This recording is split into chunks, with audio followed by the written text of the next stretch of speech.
장이 끝나도 투자는 끝나지 않는다. 안녕하세요. 어예진의 방과 후 목돈연구소 어예진입니다. 7월 10일 목요일 코스피가 나흘째 상승하면서 오늘 다시 한번 연중 최고치를 갈아치웠습니다. 한은의 금리 인하, 정부의 추경, 증시 부양책 등의 기대감들이 맞아떨어진 게 상승 동력으로 풀이됩니다. 오늘 코스피 1.58% 올라 3,180선을 넘어섰고요. 코스닥은 0.93% 오른 797에 장을 마무리했습니다. 오늘 한국은행이 기준금리를 2.5%로 동결했습니다. 원달러 환율은 5원 내린 1,370원에 거래를 마쳤습니다. 지금 이곳 목동의 기온은 35도. 오늘도 폭염 지지 말고 이겨내 보자고요. 어예진의 방과 후 목돈연구소 시작합니다. 비욘세의 Crazy in Love 들으시면서 어예진의 방과 후 목돈연구소 문을 열었습니다.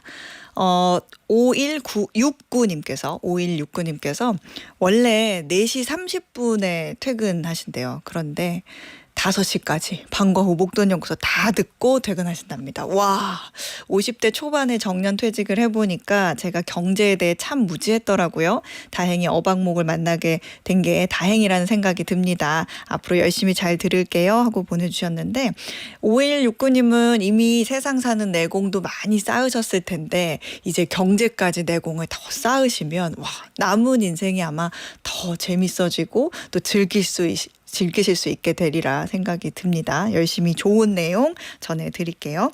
월요일부터 금요일까지 오후 4시에 문 여는 SBS 라디오 어예진의 방과 후 목돈연구소고요. 무료로 SBS 라디오 들을 수 있는 어플 고릴라 그리고 유튜브 채널 시교라로 함께 하실 수 있습니다. 자, 청취율 조사 기간이죠. 많은 분들이 잘하라고 응원 많이 보내주고 계시는데요. 02-2로 시작되는 번호로 전화 받으시면 어예진의 방과 후 목돈연구소 듣고 계신다고 외쳐주시길 바라면서 오늘도 맛있는 선물 한번 풀어보겠습니다. 자, 방과 후 목돈연구소 더위 극복 프로젝트 치킨데이 돌아왔습니다. 지금 어디서 누구와 어예진의 방과 후 목돈연구소 듣고 계신지 자, 그냥 보내시면 안 되죠. 인증샷 꼭 찍어서 보내주시면 됩니다. 인증샷, 셀카도 좋고요. 뭐 지금 계신 사진도 좋고요. 사진 꼭 보내주세요. 자, 샵에 1035 단문 50원, 장문 100원의 유료 문자로 보내주시면 됩니다. 추첨해서 몸보신용 치킨 세트 보내드릴게요. 오늘도 우리 청취자분들 사진으로 만날 생각에 굉장히 설렙니다. 자, 오늘은 키워드로 배우는 경제, 주간 키워드 그리고 꼬리에 꼬리를 무는 브랜드 이야기 꼬꼬부 출격 대기하고 있어요. 저 어예진이 직접 고른 꼭 알아야 할 뉴스 뉴스 오늘도 배달 왔습니다. 혹시 국내 증권사 보고서가 매도 의견을 냈다는 소리 들어보셨나요? 아마 거의 없으실 겁니다. 올해 SK텔레콤은 우리가 잘 아는 것처럼 여러 악재가 겹쳤습니다. 앞으로의 주가를 좋게 예상하는 사람도 드물죠. 골드만삭스는 지난주 SK텔레콤에 대한 투자 의견을 기존 중립에서 매도로 하향했습니다. 목표 주가도 54,000원에서 42,000원으로 크게 낮췄습니다. 국내 증권사는 어땠을까요? 사태 이후 현재까지 매도 의견을 낸 곳은 단 한 곳도 없습니다. 대부분 투자 의견 중립으로 기존보다 한 단계 낮춘 정도입니다. 사실 국내 증권사는 매도를 매도라 부르지 못하는 주식시장의 홍길동입니다. 왜 그럴까요? 증권사 리서치 센터는 기업들을 평가하고 분석하는 곳이지만 옆 부서인 IB 조직은 그 기업을 고객으로 모시며 상장이나 M&A 등을 통해 돈을 법니다. 행여나 리서치에서 낸 보고서로 기업 감정이 상하면 증권사 가장 큰 수익원인 IB 영업에 지장을 줄 수 있다는 거죠. 그에 비해 외국계 증권사는 리서치와 IB 조직이 법과 제도를 통해 분리돼 있습니다. 정보의 독립성이 보장되는 구조죠. 보고서도 유료고 주로 헤지펀드 같은 기관 투자자들에게 제공하기 때문에 혼자 매도라고 외쳐도 객관적인 분석 또는 남들이 생각하지 못하는 통찰력 있는 분석이라면 시장에서 주목을 해줍니다. 다행인 건 국내 증권사들도 조금씩 변하고 있다는 겁니다. 여전히 매수 일색이지만 최근 투자 의견을 중립으로 내리거나 목표 주가를 대폭 하향하는 보고서들이 늘고 있습니다. 매도라고 쓰진 않지만 상승 여력이 제한적이다. 눈높이를 낮출 필요가 있다. 호재는 이미 주가에 반영됐다라는 식의 완곡하지만 한 발 더 솔직한 표현이 늘었습니다. 시장과의 신뢰 구축과 증권사의 전문성을 점점 더 중요하게 생각하는 겁니다. 리서치 독립성 확보는 20년은 된 금융당국의 오랜 숙제이기도 합니다. 한국 자본시장의 신뢰도를 더 높이기 위해 이제 그 숙제 제출 좀 해보면 어떨까요? 점수는 시장이 매겨줄 테니까요. 이상 뉴스였습니다.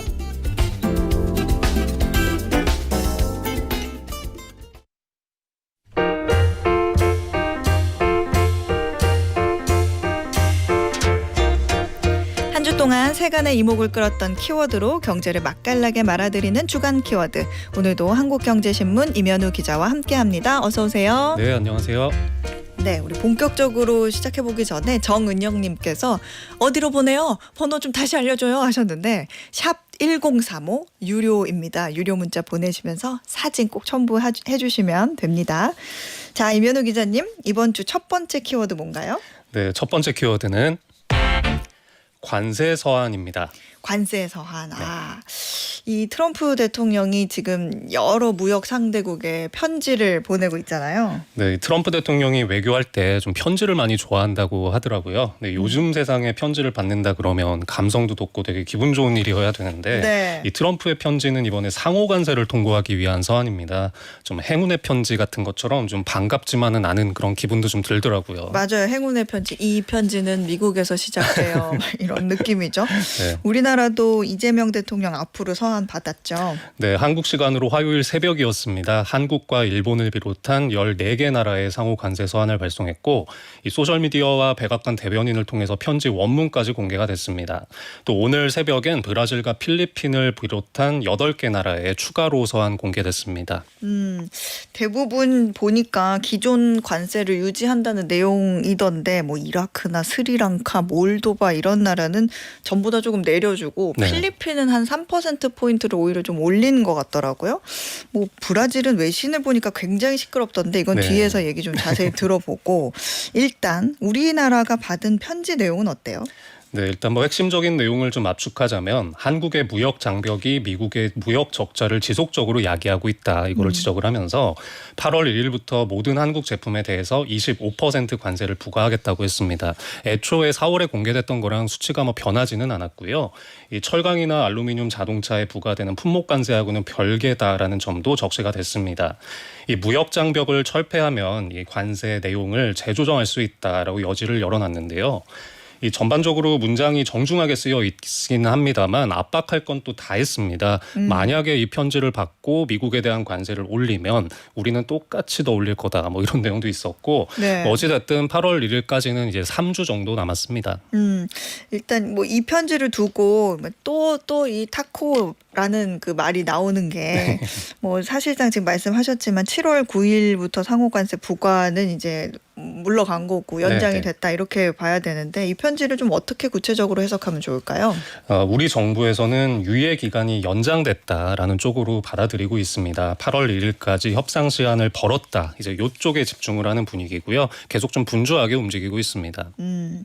영국과 베트남 외에는 지금 합의가 타결된 국가가 나오지 않고 있는데 우리나라와 미국 간의 관세 협상이 좀 합의점을 못 찾고 계속 끌게 되는 원인이 뭘까? 어떤 부분에서 좀 이견이 있을까 궁금하거든요. 네, 뭐 일단 미국에 뭔가 이익을 안겨주려면 무역 장벽을 조정을 해야 되는데 관세 같은 경우는 우리가 낮출 수 있는 게 사실 거의 없습니다. 이미 한국, 미국은 FTA가 맺어져 있기 때문에 네. 뭐 실효 관세율이 거의 없다고 해도 될 정도고요. 그래서 이제 해줄 수 있는 거는 비관세 장벽이고 이제 미국이 진짜 원하는 것도 이걸로 이제 파악이 됩니다. 대표적인 것이 30개월 이상 소고기에 대한 수입 금지 해제. 옛날에 이제 광우병 파동 때 도입이 됐던 게 있고 쌀 시장 추가 개방 이것도 미국의 지속적인 관심 사안입니다. 근데 문제는 우리 정부가 이걸 시원하게 오케이를 할 수가 없다는 거죠. 이제 농민들의 입장도 있고 강한 네. 반발이 예상되기 때문이고요. 또 구글의 지도 반출 허용 문제나 온라인 플랫폼법 처리 문제 이것도 지금 미국이 상당히 민감한데 우리는 뭐 당장 답을 하기도 좀 애매한 부분이 있습니다. 미국은 뭐 어떻게든 이참에 원하는 걸 또 다 얻으려고 네네. 해결하려고 하는 것 같고 또 협상 우위를 좀 확보하려는 목적이 있으니까 협의라는 게 안 되는 것 같은데 우리 정부는 조선, 방산 등 이 제조업 협력을 강화하는 대신에 자동차나 뭐 철강 이런 품목 관세를 좀 완화하거나 철폐해달라 이렇게 미국 측에 요구를 하고 있는데 이런 부분들은 큰 도움이 안 되나 봐요. 네, 사실 뭐 특정 품목에 대해서 관세를 아예 없애달라 이런 걸 미국이 쉽게 받아들일지 현재로서 장담하기가 좀 어렵습니다. 네. 미국을 다녀온 대통령실의 위성락 국가안보실장이 귀국을 해서 브리핑을 했는데요. 네. 이 미국 쪽의 통상과 투자, 구매, 안보 전반을 망라해서 패키지 딜로 협상을 진전시키겠다고 했고 이 마코 루비오 국무장관도 여기에 공감했다고 밝혔습니다. 좀 기대를 걸어볼 수 있는 대목은 미국과의 통상 협상이 꽤 진행이 됐고 서로 원하는 것이 대충은 다 식별이 됐다라고 한 점인데요. 한미 정상회담 논의도 계속 이어지고 있기 때문에 이런 통 큰 딜의 가능성을 좀 열어놓고 기다려봐야 될 것 같습니다. 네, 이 부분은 후속 뉴스를 계속 지켜보도록 하고 트럼프의 이 서한을 받은 다른 나라들도 좀 생각이 많아질 것 같거든요. 네, 일단 일본을 한번 보면은요. 네. 상당히 충격적으로 받아들인 분위기입니다. 아까 말씀하신 관세율이 올라간 나라 중에 하나인데 네. 이 원래 4월에는 24%라고 했었는데 이번에 편지로 통보된 상호 관세율이 25%가 됐습니다. 일본은 미국과 7차례나 협상을 벌였고 공도 많이 들였는데 세율이 오히려 1%포인트가 올라간 겁니다. 일본 언론들 기사를 보면 대항 조치를 해야 된다 이런 얘기 나올 정도로 좀 격앙된 분위기도 엿보이는데 이시바 총리가 트럼프와의 정상회담에서 진위를 제대로 좀 파악하지 못한 거 아니냐 좀 이게 패착 아니겠느냐 하는 이야기들 나오고 있습니다. 그렇군요. 또 다른 나라들은 어때요? 네, 오늘 새벽에 추가로 공개됐던 편지에서 가장 눈에 띄는 곳이 브라질입니다. 네. 이 4월에는 10% 기본 관세만 적용이 됐던 나라였는데 40%포인트를 인상해서 50%의 상호 관세율을 적용하겠다 이렇게 통보를 했습니다. 와, 이건 왜 갑자기 이렇게 크게 올린 거예요? 네, 좀 정치적인 문제와 연관이 있는데요. 이제 네. 브라질은 현직 대통령이 진보 성향의 룰라 대통령이죠. 이제 네. 전 대통령이 보수 성향의 보우소나루 대통령이었는데 이 남미의 트럼프라고 불렸던 인물입니다. 또 트럼프 집권 1기 때 코드도 잘 받기도 했었고요. 네. 근데 보우소나루가 3년 전에 대선에서 룰라한테 패한 이후에 재판들이 걸려 있습니다. 트럼프가 이걸 놓고 마녀 사냥이다라고 비판을 했고 자유로운 선거가 보장되지 않고 있는 나라다. 이거를 이제 관세 상향의 이유 중에 하나로 적시하기도 했습니다. 결국엔 이제 관세를 다른 나라의 어떤 정치와 사법에 대한 또 개입 수단으로도 삼고 있는 모습이네요. 네, 그래서 상당히 격한 마찰이 좀 예상이 되는데요. 당장 브라질 외교부가 브라질에 있는 미국 대사 대리를 초치했고요. 무역 보복도 언급하고 있는 상황입니다. 이 사실 트럼프의 계속 달라지는 관세 발언 때문에 주식시장은 좀 내성이 어느 정도는 생겼는데 이 결코 우리가 안이하게 받아들여서는 안 되고 긴장을 해야 될 것 같습니다. 진짜로 25% 관세라는 게 부과되면 어마어마한 파급력이 있기 때문이고 어쨌든 이 편지가 계속 좀 여러 나라 들썩이게 할 것 같습니다. 그러네요. 사실 이 서한을 보낸다라는 게 사실 외교 국가에서는 그 상대 국가에게 명확하게 뭘 원하는지 아니면 뭘 경고하겠다는 건지를 공개적으로 보내는 거잖아요. 네. 그리고 정상들끼리 어떤 말로 뭐 비공개로 하는 게 아니라 이렇게 편지를 대놓고 보낸다는 거는 더 긴장감 있고 무게도 있고 그렇죠. 그리고 압박감이 거의 최고 수준에 달하는 그런 외교 전략이기도 하거든요. 그래서 자국민한테도 야 이거 봐라 내가 이렇게 우위를 점하고 있다 이런 것도 좀 보여주고 그렇죠. 그래서 이 고급진 표현이지만 굉장히 무서운 네. 그런 상황인데 이 얘기는 계속 팔로우를 해보도록 해보죠. 네. 자 이번 주 두 번째 주간 키워드 볼까요? 네, 두 번째 키워드는 아메리카당입니다. 아메리카당.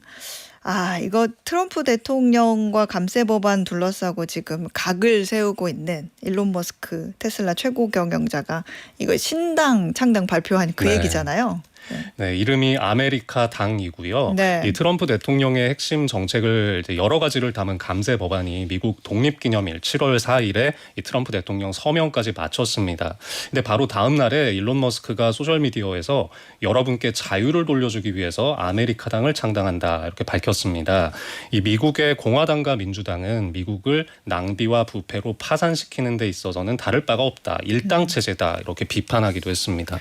이게 좀 어떻게 봉합되나 싶었거든요. 네. 근데 이 또 트럼프 머스크 갈등이 어려운 또 이 돌아올 수 없는 다리를 건너는 게 아닌가 그런 걱정이 들어가지고 네. 미국도 지금 양당 체제가 굉장히 뿌리 깊은 나라인데 사실 현대 미국 정치사에서 제3지대 성공 사례를 찾아보기가 쉽지 않은 것 같은데 그렇지 않아요? 저 거의 없다시피 하죠. 네. 이제 미국 대선 보시면은 승자 독식 체제로 돼 있다는 거 많이 아시잖아요. 네. 이제 유권자들이 그래서 3당에는 당원 가입도 좀 주저하는 편이기도 하고요. 주마다 선거법이 다 다릅니다. 그래서 정당 등록 요건을 일일이 맞춘다는 게 까다로운 작업입니다. 또 기존 양당이 소송을 내서 이런 창당 작업을 견제하는 일도 왕왕 벌어지고요. 네. 가장 또 큰 문제는 돈이 많이 든다는 건데 이 머스크는 재산이 500조 원이라고 하니까 그나마 문제가 안 될지는 모르겠습니다만 그래도 어마어마한 돈이 들어갈 겁니다. 아니 뭐 어쨌든 좋아요. 그리고 새 신당을 창당한다고 합시다. 네. 근데 그 전략이 뭐예요? 뭘 하겠다는 거예요? 그래서 네, 머스크가 직접 밝힌 내용을 보면 상원에서 의석 2~3석 또 하원 선거구에서 한 8곳에서 10곳 정도에 집중을 하겠다고 했습니다. 다 싹쓸이를 하는 건 어차피 힘든 거 나도 알고 양당 사이에서 캐스팅 보터 역할을 하겠다라는 건데요. 이 현재 상원과 하원의 의석 구도를 보면 공화당이 약간씩 우세입니다. 네. 근데 이 내년 11월에 미국의 중간 선거가 있거든요. 이 상원에서는 3분의 1, 또 하원에서는 전체가 유권자들의 심판을 받게 됩니다. 여기서 이제 일정 의석수를 확보를 하면 이번에 감세 법안 같은 중요 법안이 처리될 때 우리가 키를 줄 수 있다. 이게 머스크의 구상입니다. 양당 사이에서 캐스팅 보터 역할을 하겠다. 캐스팅 보터라는 게 결정적인 한 표를 행사할 수 있는 사람, 네. 어떤 최초 결정권을 가진 사람 이거를 말하는데 그 역할을 하겠다. 근데 캐스팅 보터 돌풍이 될지 아니면 그 차찬 속에 그냥 태풍이 되고 말지 현재로서는 좀 실현 가능성이 높지 않다는 반응이 많은 것 같더라고요. 뭐 평가는 어때요? 네, 일단 아메리카당이 성공하려면 반 트럼프 표 그리고 비민주당 표 이걸 흡수를 이제 해야 되는 건데 네. 머스크도 이거를 노리는 거고요. 근데 현실적으로 쉽지 않을 거라는 의견이 많습니다. 이 트럼프의 최측근으로 떠올랐던 몇 개월 동안 이 민주당 지지자 사이에서 이 머스크를 트럼프 못지않게 좀 싫어하는 분들이 많아졌거든요. 좀 반감이 많이 좀 높아진 게 있고 그러게요. 이번에 트럼프와 틀어졌으니까 공화당 지지자들한테도 비호감도가 올라갔죠. 네.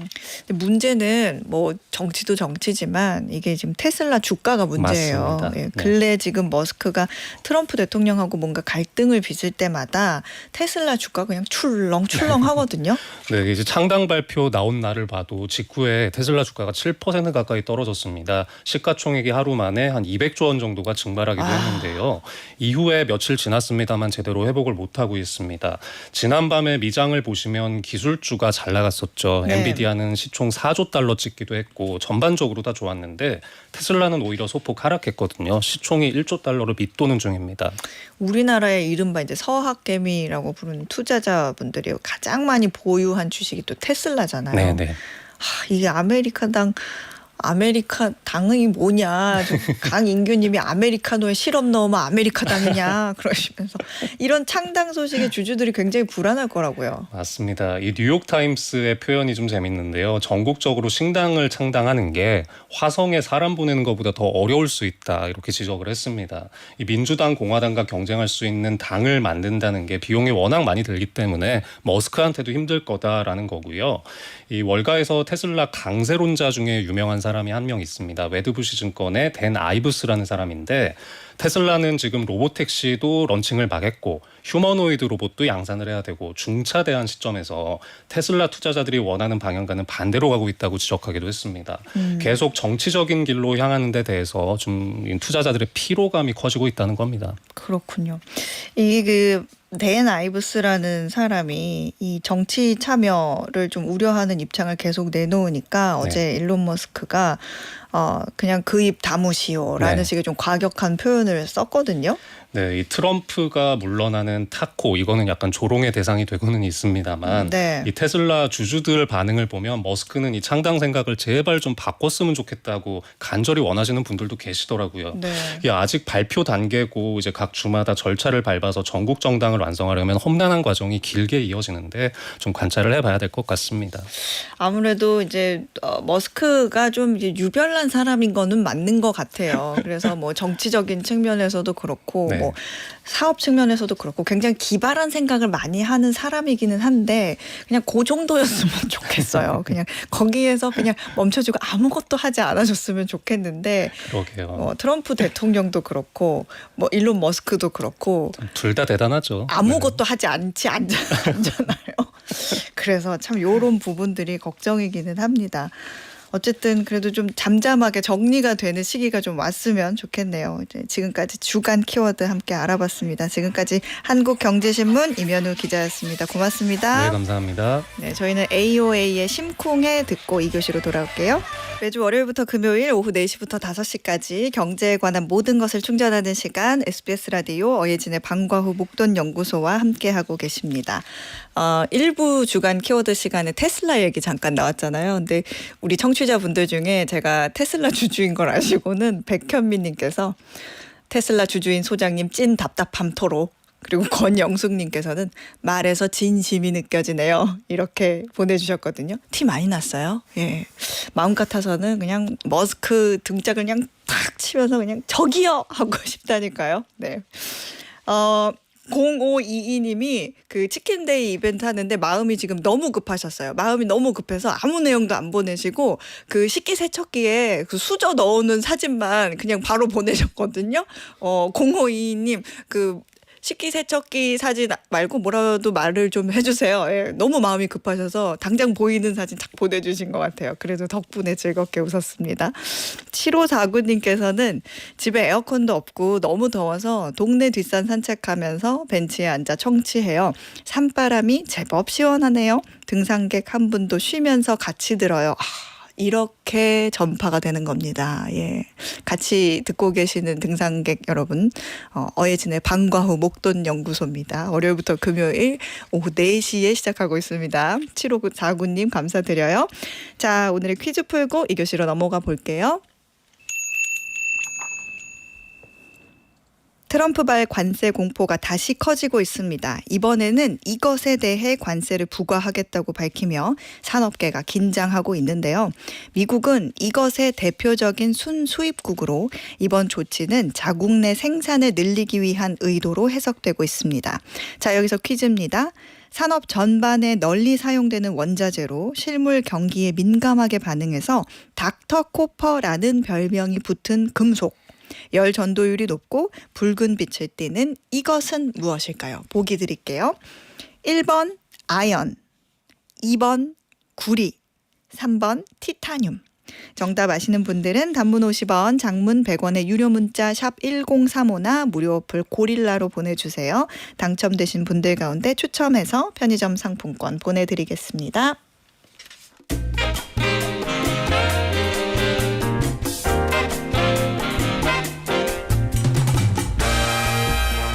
브랜드에 관한 모든 이야기 전하는 꼬리에 꼬리를 무는 브랜드 꼬꼬브 매일경제 추동훈 기자가 소개해드려요. 어서 오세요. 안녕하세요. 안녕하세요. 왜 그냥 얼굴만 봐도 이제 웃겨요? 예, 웃겨요. 네, 오늘 정말 덥죠? 네, 엄청 덥습니다. 네. 되도록 저도 사실은 에어컨은 최소화하자라는 생각인데 이번 주는 좀 힘든 것 같아요. 진짜 에어컨 트는 시간이 점점 길어지고 있어요. 사실 제가 이 데프리카라고 불리는 대구에서 온 남자 아니겠습니까? 데프리카. 그래서 저는 되게 더위에 대한 좀 프라이드 같은 게 있었단 말이에요. 그래요? 대구에서는 원래 이 본네트 위에다가 계란 후라이 구워 먹고 아스팔트 위에서 삼겹살 구워 먹는 도시란 말이에요. 아유 정말. 그래서 저도 좀 버텨보고 안 네. 쓰려고 했는데 와 올해 여름 또 정말 장난이 아닌 것 같습니다. 사실 에어컨 안 틀어볼려 했는데 저도 벌써부터 에어컨 많이 틀고 있고요. 실제로 이런 거 저희 집만 그런 거 아닌 것 같습니다. 아까 7549님도 말씀하신 것처럼 에어컨 판매량이 정말 급증하고 있답니다. 정말로 네. 더위가 너무 덥다 보니까 에어컨 없이는 못 참겠다라는 분들도 많이 늘어고 있는 상황입니다. 거의 뭐 3, 4월부터 예약 엄청 많았대요. 그렇습니다. 시장에서도 정말로 에어컨 없이는 못 살겠다라는 목소리가 계속해서 터져나오고 있죠. 네. 근데 지금 더위 얘기하고 뭐 에어컨 얘기하시는 거 보니까 오늘 주제가 대략 그쪽의 그 내용인가 봐요. 그렇습니다. 사실 제가 오늘 준비한 아이템이 손풍기라고 불리는 것을 네. 딸 거를 또 뺏어왔습니다. 정말로 신기하게도 어떤 아이템 빼왔냐라는 질문도 있으신데 네, 맞아요. 딸의 손풍기를 몰래 뺏어왔거든요. 오늘은 뭐 가져왔냐 이렇게 보내신 분 계셨어요. 원래는요. 네. 사실 진짜로 저는 여행용 캐리어를 가져오려 했어요. 여행용 캐리어요? 네, 여행 캐리어를 가져왔는데 너무 더워서 제가 손풍기를 가져왔는데요. 요거를 조합해 보시면 어떤 브랜드 소개시켜 주실지 아실 겁니다. 바로 이 캐리어라는 브랜드인데요. 네. 저는 어릴 때 캐리어가 뭐였냐면은 스타크래프트라는 게임에서 캐리어라는 유니트가 있어요. 그래서 그걸 캐리어로 인식을 하고 있었고요. 아. 또 지금 무더위 중이니까 여행을 떠나시는 분들은 아까 말씀드린 대로 캐리어 하면은 여행용 캐리어를 생각하실 건데 사실 저희가 진짜 이 여름에 기억해야 되는 캐리어는 이 사람입니다. 바로 윌리스 캐리어라고 하는 네. 지금의 현대식 에어컨을 개발한 사람이 캐리어라는 사람이고요. 이게 바로 현재 브랜드입니다. 이거 알고 계신 분 많았나 잘 모르겠네요. 캐리어라는 브랜드는 잘 알고 있었는데 에어컨이라는 거를 만든 사람이라는 얘기를 들으니까 오늘 정말 감사하는 마음으로 들어야겠네요. 네, 맞습니다. 역시나 사람 이름에서 유래된 브랜드군요. 그렇습니다. 캐리어 서양에서 미국 사람이고요. 그래서 서양에서는 그에 대한 별명도 많고 전 세계적으로도 이 사람을 에어컨의 아버지라 부르고요. 이 또 가장 유명한 별명이 세상을 식힌 남자라는 별명이 있습니다. 아, 세상을 시켰다. 시켰다라는 것이죠. 그 정도로 정말로 에어컨을 만들므로써 이 세상에 많은 변화를 가져온 사람인데요. 윌리스 캐리어라는 사람이 바로 사람 이름에서 브랜드가 된 인물이라고 보시면 될 것 같고요. 네. 캐리어라는 사람이 1876년도 미국 뉴욕주에 있는 앵골라라는 지역에서 태어난 남자입니다. 아, 그렇군요. 어린 시절 굉장히 궁금해지는데 뭐 특별한 게 있었어요? 역시나 이 세상에 유명한 대단한 위대한 발명가들은요 비슷한 성장 과정이 있어요. 호기심이 많고요. 그리고 이 개발과 발명과 그리고 뭐 조립하고 해체하는 거에 굉장히 능한 것 같은데 실제로 윌리스 캐리어는요 정비와 조립하는데 어릴 때부터 관심이 많았다라고 하고요. 네. 대학교 진학을 했는데 무려 아이비리그 대학교인 이 코넬 대학교 기계공학과에 입학을 했습니다. 성적도 좋았다라고 해요. 우수 성적으로 졸업을 했었고 그의 첫 발걸음이 좀 흥미로운데요. 첫 직장이요 냉방 기계 쪽이 아닙니다. 네. 바로 히터와 송풍기를 만드는 이 더운 거를 만드는 회사의 첫 회사로 취직을 하게 된 건데요.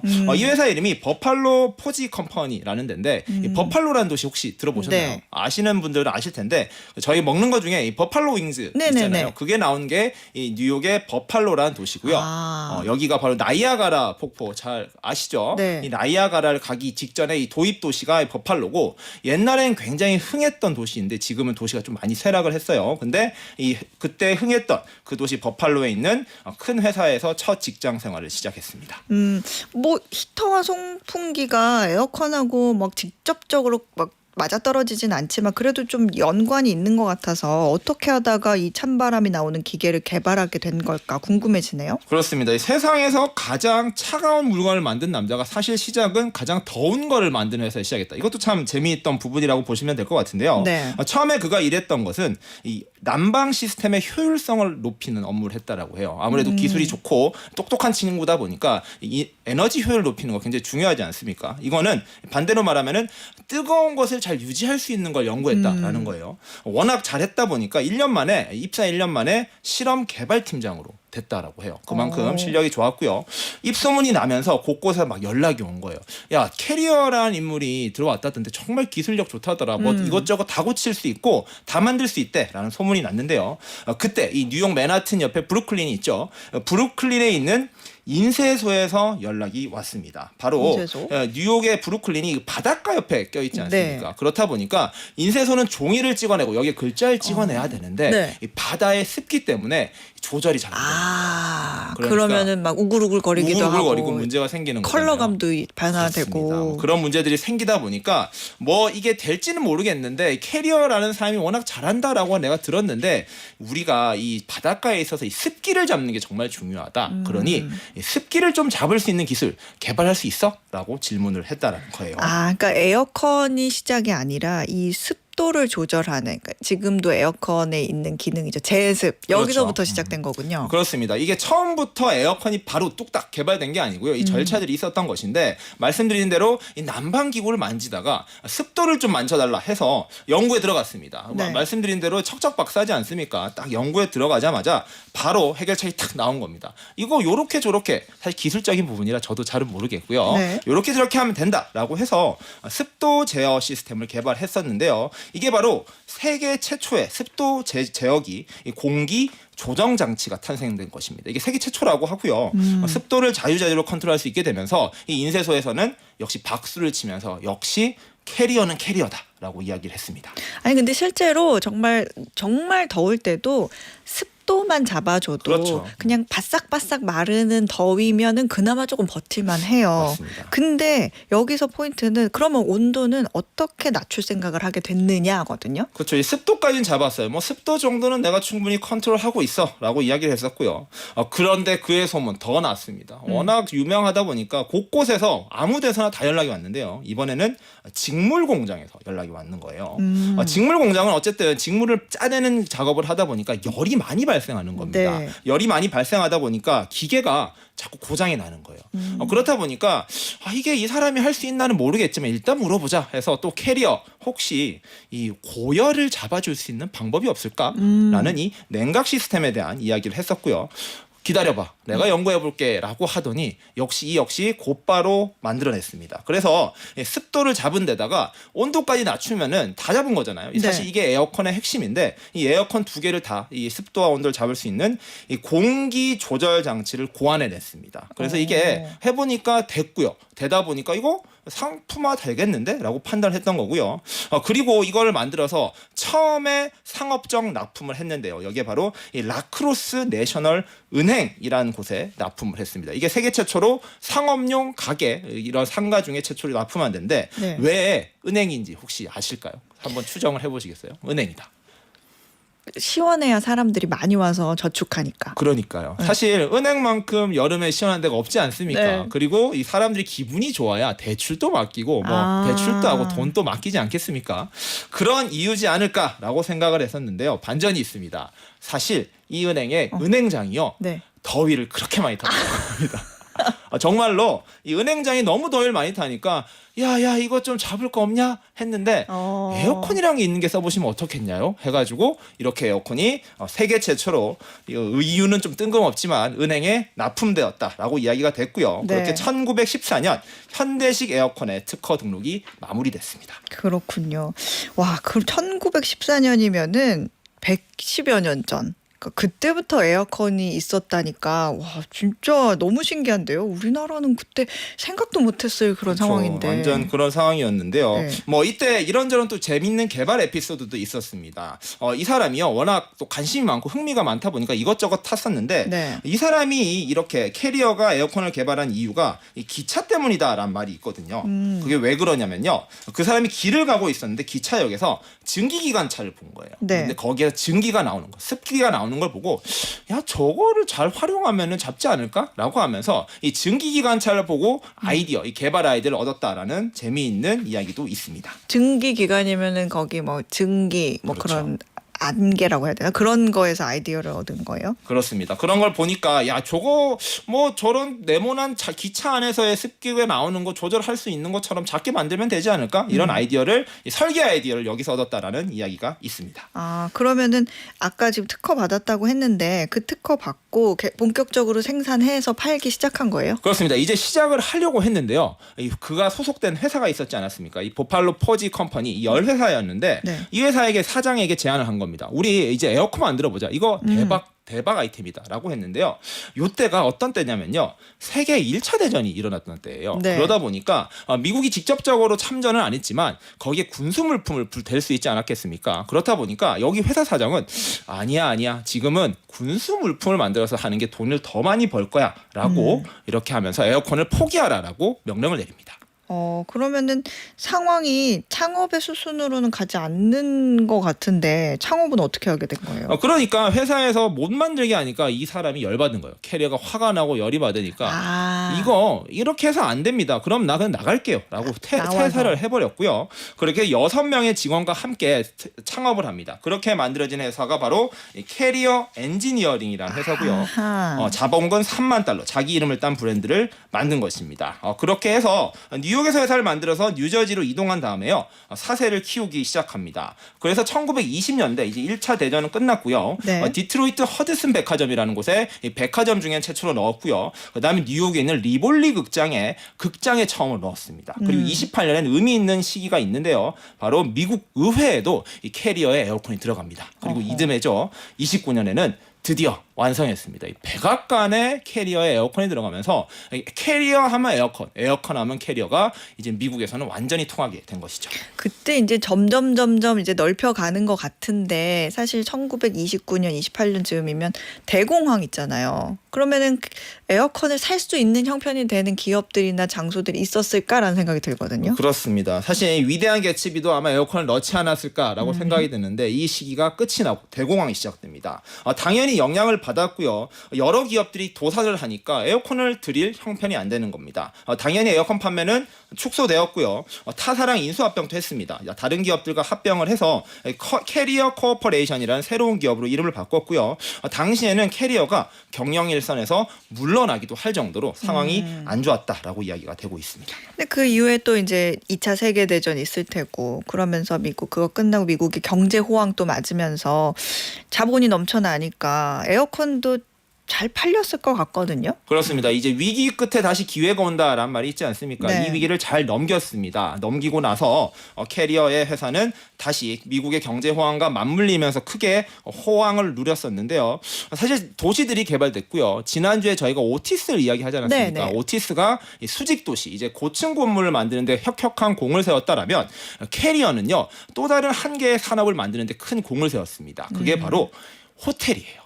호텔. 호텔은요 사실 저희가 호캉스 놀러 네. 쉬러 가지 않습니까? 근데 호텔에 갔는데 너무 덥다. 누가 가고 싶겠습니까? 그러게요. 그러니까 이 호텔이 활성화됐었던 가장 결정적인 산업 아이템 바로 에어컨이었고요. 호텔 산업이 부흥하면서 당연히 캐리어의 에어컨은 많이 팔렸고 이런 시너지가 계속 나면서 대호황이 이어졌습니다. 근데 이렇게 잘 되고 나면 꼭 이제 주인공이 이제 비극을 맞이하는 그런 드라마가 있는데 오티스도 그랬던 것 같고. 이게 위대한 기업들이 보통 오래됐고요. 네. 오래된 기업들이 보면 1세 경영인들이 그 반짝반짝 빛나는 시기를 다 보지는 못하는 것 같아요. 캐리어 오티스도요. 그랬었고요. 캐리어도 이렇게 대호황을 제대로 보지 못했습니다. 물려받을 사람은 없었어요? 50년에 돌아가셨는데요. 네. 대호황 전에 숨을 거뒀고 그가 안타깝게도 자식이 없었어요. 아. 오티스는 아들들이 있어서 그때 아들이 막 에스컬레이터도 만들고 네. 계속해서 발전시켰는데 회사는 그 이후로 전문 경영인 체제로 운영되면서 지금까지도 캐리어 운영을 해오고 있습니다. 에어컨이 없었으면 아마 지금쯤 중동이나 동남아 이런 데는 뭐 사막이거나 정글이거나 그랬을 것 같은데 지금 캐리어는 전 세계적으로 어느 정도예요? 우리나라에서는 잘 안 보이는 것 같아서. 이게 에어컨 장치가 그렇더라고요. 네. 뭐 가전, TV나 냉장고는 이 한국 기업들이 꽉 잡았는데 네. 에어컨 같은 경우에는 좀 지역별로, 국가별로 좀 다른 것 같습니다. 한국에서도 뭐 에어컨 하면 삼성, LG, 캐리어 옛날에는 있었는데 옛날에는 지금은 잘 안 보이죠. 예전에 대우랑 같이 손잡고 한국에 있었던 적이 있습니다. 저처럼 연식이 좀 되신 분들은 캐리어 에어컨 기억난다라는 분도 꽤 계실 텐데요. 네. 다른 나라에서도 잘 되고 있고 북미에서 캐리어가 그래서 가장 잘하고 있다라고 하고요. 지난해 매출도 225억 달러, 영업이익이 35억 달러라고 해서 대형 공조 장치나 에어컨 같은 경우에는 여전히 최상위 클래스를 이어가고 있다라고 합니다. 그렇군요. 궁금한데 한국에서 에어컨 처음 설치된 거는 언제예요? 저도 되게 궁금했거든요. 네. 엘리베이터는 1910년대에 도입돼서 에어컨도 좀 빨리 도입되지 않을까 했는데 놀랍게도 에어컨이 한국에 도입된 건 1957년이고요. 서울 명동의 명보극장에 최초로 명보극장. 들어왔다라고 합니다. 그렇군요. 지금 현재 전 세계에서 에어컨 시장 점유율 1위가 어딜까? 삼성인가요? 혹시 LG인가요? 그러니까 저도 삼성이나 LG나 캐리어 중에 하나일 줄 알았는데 아니었습니다. 아니에요? 네, 지역마다 좀 다른데요. 조사 네. 기관마다 좀 다르지만 메이디, 하이얼 같은 이 중국 기업들 아무래도 이 내수 시장이 큰 데가 그 매출 기준 그리고 판매량 기준이 많았고요. 네. 다이킨, 파나소닉 같은 일본 브랜드 그리고 캐리어, LG, 삼성 같은 글로벌 브랜드들이 시장을 나눠 먹고 있었습니다. 오늘은 에어컨의 아버지 윌리스 캐리어의 에어컨 발명기 한번 들어봤는데 이 에피소드 통해서 또 이제 추 기자님 전하고 싶은 마지막 메시지 한번 들어볼까요? 그 싱가포르의 국부라고 하죠. 리칸유 총리가 있습니다. 이분이 했던 말 중에 굉장히 인상적인 말이 있는데요. 에어컨이 없었다면 싱가포르가 없었다. 말을 하셨습니다. 엄청난 말이죠. 그만큼 중요하군. 그만큼 중요한 발명을 이 캐리어가 했는 건데요. 다시 지난주 이야기를 좀 더 합쳐보면요. 오티스 같은 경우에는 이 수직세상, 이 공간의 개념을 확장시켰다라는 점에서는 굉장히 큰 업적을 쌓았다라면요. 네. 캐리어는요. 생각의 관점에 따라서 한 나라를 만드는데 이렇게 공을 세운 인물이다라고 볼 수 있을 것 같아요.